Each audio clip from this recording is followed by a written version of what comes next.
सरकार दो आलम सल्लल्लाहु अलैहि वसल्लम फरमायो आहे त सच इंसान खे छॾाईंदो आहे, बचाईंदो आहे अल्लाह जे अज़ाब खां। कूड़ जेको आहे उहो हलाक कंदो आहे। सरकार दो आलम सल्लल्लाहु अलैहि वसल्लम जी सीरत मुबारक असां मुसलमाननि जे लाइ, मोमिननि जे लाइ हिकिड़ो नमूनो आहे। जीअं सरकार हलिया आहे, अलाह साईं को फरमाए त लक़द कान फी रसूलिल्लाहि उसवतुन हसनतुन लिमन कान यरजुल्लाह वल यौमिल आखिर। मुंहिंजे महबूब करीम सल्लल्लाहु अलैहि वसल्लम जे सीरत पाक में, उन्हनि जे हलण में, घुमण में, फिरण में, ॻाल्हाइण में, उनजी ज़िंदगी मुबारक जेका गुज़री आहे उन में मुंहिंजा पान हो ऐं महबूजा उम्मत हो, तव्हांजे लाइ बहितरीन नमूनो इहो आहे। लिमन कान यरजुल्लाह, जेको अल्लाह खे घुरे थो, उमेद थो रखे,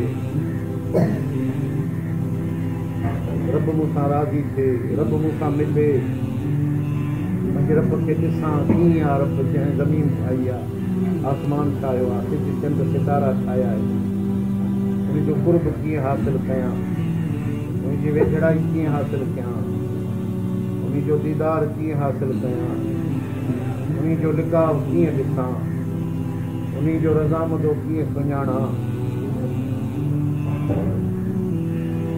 अलाह साईं तो फरमाए त मूंखे लहणु, मूंखे ॻोल्हणु वॾो मुश्किल आहे। इंसान तुंहिंजे वस जी ॻाल्हि न आहे, पर रस्तो ॾिसूं था तोखे, उहो वधी ईंदे उहो मिलंदे, तोखे ज़रूरु लहंदे। नमूनो उहो रस्तो जेको आहे हज़रत हबीब करीम सल्लल्लाहु अलैहि वसल्लम अकमल नमूनो। सुभान अल्लाह। तव्हांजी जिन समझो, तव्हां वांगुरु इंसान हिकिड़ो बशरियत जो पासो अथसि, त ॿियो नूरानियत जो पासो आहे। इंसान कीअं थींदो आहे, कीअं सॾिबो, इंसान चाहे उन खे खपे त हज़रत हबीब करीम सल्लल्लाहु अलैहि वसल्लम ॾिसे थो कीअं दुश्मननि सां महिरबानी, जंहिंजूं काफ़रनि सां महिरबानी, जंहिंजूं जानवरनि सां महिरबानी, जंहिंजूं मासूम नंढनि सां महिरबानी, जंहिंजूं औरतुनि सां महिरबानी, कीअं पाण हलिया आहिनि,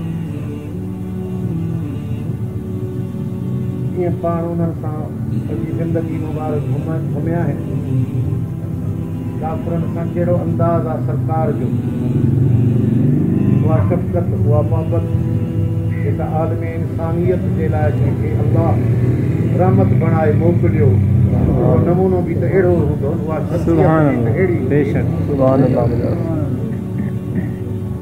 वल यौमिल आख़िर, अनदेखी मंज़िल जे लाइ इंसान सोचींदो आहे, फ़िक्र कंदो आहे, यार मूंखे हेॾे वञिणो आहे, अलाए कीअं आहे, दोस्त ॻोल्हींदो आहे, राब्तो ॻोल्हींदो आहे, उन जे लाइ सोच कंदो आहे, ख़्यालु कंदो आहे हिकिड़ो माण्हू यार मुंहिंजो ॾेखल वेठल त कोन आहे, मूंखे कोहमरी वञिणो आहे, इस्लामाबाद वञिणो आहे, अहिड़ो को माण्हू हुजे जंहिं इस्लामाबाद में वञा, राति ते काथे टिकां, राति पइजी वञे। असांखे आख़िर मौत अचणो आहे, क़ब्र में सुम्हणो आहे, इहो अटल फ़ैसिलो आहे, को बि इन खां बचियो न आहे। अहिड़ो कानून आहे जो अलाह साईं पंहिंजे पैगंबरनि ते बि आंदो आहे, वलियनि ते बि आंदो आहे, गौस ते बि आंदो आहे, कुतुब ते बि आंदो आहे, उन खां अलावा ॿियो पासो काफ़रनि ते बि आंदो आहे, ग़रीब ते बि आंदो आहे, अमीर ते बि आंदो आहे। हीअ पुल ज़रूरु किरास करणी आहे, हो जेको जहान आहे इन पुल तां गुज़री पोइ उहो हासिलु करणो आहे। अलाह साईं को फरमाए त तूं वसवसनि में आहे, क़ब्र में छा थींदो, क़यामत में छा थींदो, अनदेखो मुल्क आहे, ॿुधल न आहे, ॾिठल न आहे, छा मामला अॻियों पेश ईंदा, छा छा थींदो, छा करिणो आहे, मरण खां बाद इंसान क़बर में पवे थो, मिटी थी थो वञे, पोइ छा थींदो आहे, छा कबो आहे, छा हुते हालात थींदा। अलाह तुंहिंजो फरमाए त ईअं तूं परेशान न थी, मुंहिंजे महबूब करीम सलाह सलम जे तरीक़े नमूने खे वठ, उहो भली थी थो,